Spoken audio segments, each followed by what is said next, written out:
Hello दोस्तों, मेरा नाम गौतम मिश्रा और मैं दिल्ली से हूँ, रहने वाला यूपी का। और मैं आप लोगों के साथ अपना फीडबैक शेयर करना चाहता हूँ। मैंने इंडोनेशिया में शादी किया है। ये लोकल है इंडोनेशिया की रहने वाली। तो मैं आप लोगों को अपना फीडबैक देना चाहता हूँ कि आप अगर कुछ ऐसा करना चाहते हैं इंडोनेशिया के गर्ल या बॉय के साथ शादी करना, तो क्या डॉक्यूमेंट्स का रिक्वायरमेंट होगा, क्या क्या डॉक्यूमेंट्स आपको इंडिया के थ्रू करवाना होगा और क्या डॉक्यूमेंट्स आपको इंडोनेशिया में आकर करना होगा, और गर्ल को क्या करना होगा, जो इंडोनेशिया सिटीज़न होंगे उनको क्या क्या डॉक्यूमेंट्स की रिक्वायरमेंट होगी और कितना टाइम लगेगा और अप्रोक्स कितना कॉस्ट लग जाता है। सबसे पहले, जब आप इंडिया में होंगे और आप इंडोनेशिया आने का प्लान कर रहे हैं, आपको दो चीज़ बनवाना होगा। जैसे कि एक तो एफिडेविट, जो एफिडेविट होता है उस पर आपके पेरेंट्स का सिग्नेचर, मतलब अप्रूवल चाहिए होगा कि हाँ उनको कोई प्रॉब्लम नहीं है, आप शादी करना चाहते हैं वहाँ पे किसी भी कंट्रीज़ में, तो अप्रूवल चाहिए होगा पेरेंट्स के थ्रू। और उसके बाद में उस एफिडेविट पे एसडीएम का सिग्नेचर होना चाहिए और स्टैम्प। ये जो स्टैम्प है वो एसडीएम का होना चाहिए। फिर वहाँ पे एडवोकेट होते हैं, वो लोग अपना स्टैम्प और सिग्नेचर कर देते हैं। और फिर एक और वो डॉक्यूमेंट्स देते हैं जो गृह मंत्रालय में जाता है, और कुछ दिन बाद, लगभग 4 से 5 दिन का टाइम लेते हैं। आप आइडियली 1 वीक का टाइम ले लो, तो उस पर वो लोग अपना स्टैम्प सिग्नेचर करके कुछ इस तरह से दे देते हैं। आपको अपने नियरेस्ट एसडीएम ऑफिस जा कर के ये चीज़ें कर सकते हो। सबसे पहले आप किसी भी कोर्ट में चले जाइए अपने आसपास, और वहाँ पे एक एफिडेविट बनवा लीजिए और उसको लेकर के अपने एसडीएम ऑफिस में जाकर दे दीजिए। वहाँ पर सबमिट होने के बाद लगभग 5 दिन लगेगा ऑलमोस्ट, और फिर एसडीएम का स्टैम्प लग कर आपको अपना स्लिप मिल जाएगा। और एक ये मिलता है कोर्ट की तरफ से, ये डॉक्यूमेंट्स इसके साथ में ही आएगा। जब आप इसको एसडीएम ऑफिस में सबमिट करवा देंगे, उसके बाद में ये तीनों इकट्ठा ही आ जाएगा, एफिडेविट और एसडीएम स्टैम्प। और एक चीज़ और, इसके साथ और क्या रिक्वायरमेंट होगा, जैसे आपका आधार कार्ड और पासपोर्ट वही आपका वैलिड होना चाहिए, और उसमें जो लास्ट में पेजेस खाली होने चाहिए, एक्सपायर ना होने वाला हो। और फिर आपका जो बर्थ सर्टिफिकेट है वो भी रिक्वायरमेंट होता है, बट आपका बर्थ सर्टिफिकेट अगर हिंदी में लिखा हुआ है तो वो यहाँ पे नहीं चलेगा, उसको आपको ट्रांसलेट करवाना पड़ेगा यहाँ पर किसी एडवोकेट के थ्रू। और एडवोकेट के थ्रू कैसे पता चलेगा, जब आप इसको इमिग्रेशन पर लेकर जाएंगे, यहाँ पर वो अपना स्टैम्प और सिग्नेचर करते हैं यहाँ पर इस तरह से, जिससे कि वो लोग वेरीफाई कर देते हैं, वो इंडोनेशिया का स्टैम्प और सिग्नेचर करते हैं। उसके अलावा जब ये सारी चीज़ें क्लियर हो जाएंगी, आप एक बार इंडोनेशिया में आ गए, फिर यहाँ पर बात आता है इमिग्रेशन पे अपने सारे डॉक्यूमेंट्स वेरीफाई करवाना। आप इंडिया में रहकर भी करवा सकते हो और इंडोनेशिया में आने के बाद भी करवा सकते हो। मैंने क्या किया, मैं इंडिया में रहकर ही करवा लिया, जो मेरी फ्यूचर वाइफ थी उनके थ्रू, क्योंकि थोड़ा टाइम सेव हो जाएगा। अब मैंने अपने सारे डॉक्यूमेंट जो भी ओरिजिनल थे उसको कोरियर करवा दिया इंडोनेशिया जकार्ता में। और फिर वो सारे डॉक्यूमेंट्स एम्बेसी पे गए, जो हमारा इंडियन एम्बेसी है इंडोनेशिया जकार्ता में। वहाँ पे 2 से 3 दिन में वो लोग वेरीफाई करते हैं, और यहाँ पर फ्राइडे सैटरडे संडे ऑफ होता है। तो वेरीफाई करने के बाद वो लोग आपको कुछ ऐसा सर्टिफिकेट देते हैं, मतलब एक पेपर होता है कि हाँ ठीक है, सब कुछ ठीक है, कोई दिक्कत नहीं है, ये अभी जो लड़का है या लड़की है वो मैरिड नहीं है इंडिया में, और ये एप्लीकेबल है, आप इनके साथ मैरिज कर सकते हो। उनको एक इन्फॉर्म करना होता है, और फिर लोग अपने सिस्टम में ऐड कर लेते हैं कि ठीक है। और शादी होने के बाद भी आपको एम्बेसी में जा कर के इन्फॉर्म करना होता है कि हाँ हम लोगों ने शादी कर लिया है, और फिर वो लोग ऐड कर देते हैं, इन केस आप इंडिया में जा कर के दोबारा शादी ना कर लो, तो इसलिए वो लोग आपका डिटेल्स सिस्टम में ऐड कर लेते हैं एम्बेसी में। और अब ये तो हो गया लड़के के लिए, जो मैं कर आया इंडिया से। अब लड़की को क्या करना होगा, सपोज अगर लड़का इंडिया का है और लड़की इंडोनेशिया की है, लड़की को भी सेम प्रोसेस फॉलो करना पड़ेगा। एफिडेविट, पेरेंट्स अप्रूवल लेना होगा। उसके बाद में अब बात आता है इमिग्रेशन का। लोकल गवर्नमेंट हो गया, एम्बेसी हो गया। अब जब आप इमिग्रेशन पर जाओगे तो वो लोग सबसे पहले आपको एक फॉर्म फिल करवाएंगे इस तरह का।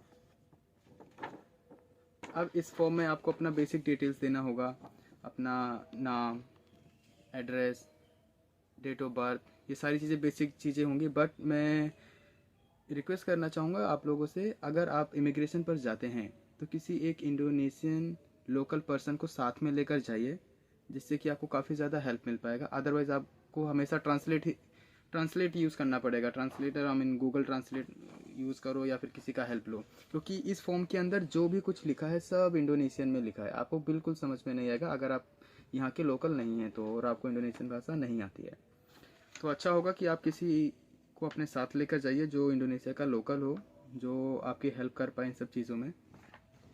कुछ कुछ चीज़ें तो मतलब हिंदी का और इधर सेम ही होता है, जैसे नाम और कुछ चीज़ें तो आपको समझ आ जाएंगी, पर पूरा इन्फॉर्मेशन आपको समझ नहीं आएगा इसके अंदर क्या लिखा है। तो अच्छा होगा आप किसी को अपने साथ लेकर जाइए। और जब आप ये फॉर्म सबमिट कर देंगे इमिग्रेशन में तो वो लोग आपका पासपोर्ट भी सबमिट कर लेते हैं वहाँ पर।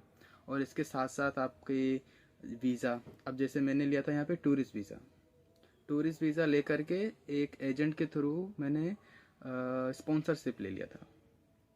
स्पॉन्सरशिप लेने के बाद उसके बिहाफ पे जब मैं इमिग्रेशन में गया तो गार्जियन चेंज करवा लिया, अपने फ्यूचर वाइफ को करवा दिया गार्जियन गवर्नमेंट के थ्रू। उसके बाद में इमिग्रेशन पे पासपोर्ट सबमिट करवाना पड़ेगा और वो सारे डॉक्यूमेंट्स जो उस वीज़ा के थ्रू में आया यहाँ पर, और उसके बाद में कहाँ पर मैं रहता हूँ उसका एड्रेस वो लोग वेरीफाई भी करने आते हैं आपके एड्रेस पे कि आप सच में सही एड्रेस दे रहे हैं या नहीं। ये सारी चीज़ें वेरीफाई होने के बाद आपको लगभग 8 से 9 हज़ार रुपये पे करना पड़ता है, जो उनका फ़ीस है पूरे 1 साल का। ईतास स्टे परमिट होता है बेसिकली 1 साल के लिए। सो आपको जब स्टे परमिट मिल जाएगा रहने के लिए, उसके बाद में स्टे परमिट में आपको दिखाता हूँ होता कैसा एक्चुअली स्टे परमिट। बहुत सारे डॉक्यूमेंट्स हो चुके हैं बात करवा के फाइनली ये। तो बेसिकली इसका टाइम लगता है 2 से 3 वीक, बट मुझे ये 2 वीक के अंदर ही मिल गया। So it's very good. ऐसा होगा कुछ आपका इतास, इधर लिखा होगा स्टे परमिट। सो बेसिकली ये स्टे परमिट है, आप इसके साथ मतलब यहाँ पर स्टे कर सकते हैं और इसका जो वैलिडिटी होता है वो 1 साल का होता है। आप 1 साल तक यहाँ पर रह सकते हैं इंडोनेशिया में किधर भी। और फिर आपको आना पड़ेगा इधर आपका लोकल जो भी इधर ऑफिस होते हैं वहाँ पर जा कर के आपको इनको इन्फॉर्म करना होगा कि हाँ ठीक है मुझे स्टे परमिट मिल गया है। फिर वो इमिग्रेशन पे एक्चुअली आपको बता देते हैं कि आपको यहाँ पर जाना होगा। उसके बाद में आप वहाँ जा कर के जो भी आपके नियरेस्ट होगा वो जगह, मतलब ऐसा लिखा हुआ होता है वहाँ का एड्रेस, बड़ा सा नाम होता है कालीन कैलेसी ऐसे करके कुछ। वहाँ पर जब आप जाएंगे उसके बाद में आप वो लोग आपको जो मतलब ये लोकल गवर्नमेंट होता है बेसिकली इंडोनेशिया का इन्फॉर्म करने के लिए। फिर उसके बाद में जब आप वहाँ पर जाएंगे और अपने डॉक्यूमेंट्स वहाँ पे सबमिट करा देंगे और इसका किताब जो भी ये इतास है इतास का फ़ोटोकॉपी, और जो आपकी वाइफ हैं उनके कुछ डॉक्यूमेंट्स की रिक्वायरमेंट होता है, जैसे कि हमारे यहाँ आधार कार्ड होता है, यहाँ पर किताबे और के इन सब का फ़ोटोकॉपी और फ़ोटोज़ और मैरिज सर्टिफिकेट, ये सब शादी होने के बाद जब आप ये सारे डॉक्यूमेंट्स वहाँ लेकर जाएंगे उसके बाद में वो आपको कुछ ऐसा एक पेपर देंगे प्रिंट करके कि हाँ ठीक है आप 1 साल तक रह सकते हो। और इन फ्यूचर आपको अपग्रेड करने के लिए जब इसको आप अपडेट करना चाहते हो 1 साल और, तो उसके लिए आपको ये सबमिट करना पड़ेगा इमिग्रेशन पे। जब आप ये फॉर्म इमिग्रेशन पे दोगे तो इसका मतलब उनको एक चीज़ समझ में आ जाए कि हाँ आपने 1 साल ऑलरेडी कंप्लीट कर लिया है। ये उसका एक पेपर वो लोग देते हैं कि हाँ आप इसको दोबारा अपडेट करवा करके 1 साल और रह सकते हो। ठीक है, 2 साल रहने के बाद यहाँ पर आप किताबें और जो भी लोकल सिटीजनशिप मतलब आप यहाँ के लोकल हो जाओगे, लोकल नागरिक। आप जितने भी डॉक्यूमेंट्स इधर होता है लोकल एक नागरिक का वो सारे आप यहाँ पे बनवा सकते हो 2 साल बाद। यहाँ पे जैसे हमारे यहाँ राशन कार्ड होता है, फैमिली मेम्बर नेम होते हैं, वो सारे नामे भी आप इधर अपना ऐड करवा सकते हो अपने वाइफ और अपना। और उसके बाद किताबें अपडेट नया बनवा लो किताब के बाद। और उसके बाद में अब आता है बात रहने का। जब आप स्टे करते हैं, जैसे कि अब मान लो आपकी जो भी जिससे भी आप शादी करना चाहते हैं और वो अकेले रहते हैं विदाउट फैमिली, और आप आ गए हो इंडिया से, तो क्या आप उनके साथ रह सकते हैं या आपको अलग से रूम लेना पड़ेगा? इस केस में आपको क्या करना होगा, सबसे पहले ऑनर से बात करो कि ठीक है हम शादी कर रहे हैं और उसके लिए हम परमिशन चाहते हैं इस रूम में रहने के लिए, क्या हम रह सकते हैं? वो फिर आपको एक ऐसा फॉर्म देते हैं जिसको पूरा फिल करना होगा कि ठीक है हम हस्बैंड वाइफ हैं और हम एक साथ रहना चाहते हैं, हमें कोई प्रॉब्लम नहीं है, और फिर आप रह सकते हो। उस पर एक स्टैम्प और सिग्नेचर होता है ओनर का, आपका, फिर आप रह सकते हो। और जब इमिग्रेशन क्लियर हो जाता है आप लोगों का और जो लोकल गवर्नमेंट का डॉक्यूमेंट्स क्लियर हो जाता है, फिर आपको पुलिस स्टेशन में, जो भी आपका नियरेस्ट पुलिस स्टेशन है जकार्ता में, वहाँ पे जा कर के अपडेट करना होता है ये चीज़ कि ठीक है हमारा सब कुछ क्लियर हो गया है, अब हम यहाँ पे साथ में रहना चाहते हैं, हमें कोई इशू नहीं है, हम ऑलरेडी मैरिड हैं। जब आप मैरिड होंगे यहाँ पे, अब वो जिससे मेरी शादी हुई है वो एक क्रिश्चियन ही है और मैं हिंदू हूँ। यहाँ पे रिलीजन का भी एक इशू आता है, क्या हम उसके लिए कुछ और अलग डॉक्यूमेंट्स की रिक्वायरमेंट होती है या नहीं? तो ऐसा कुछ डॉक्यूमेंट्स का रिक्वायरमेंट नहीं होता है यहाँ पर। बस आपको एग्री करना होता है कि हाँ ठीक है मुझे कोई प्रॉब्लम नहीं है शादी करने के लिए, और लड़की को भी एग्री करना होता है।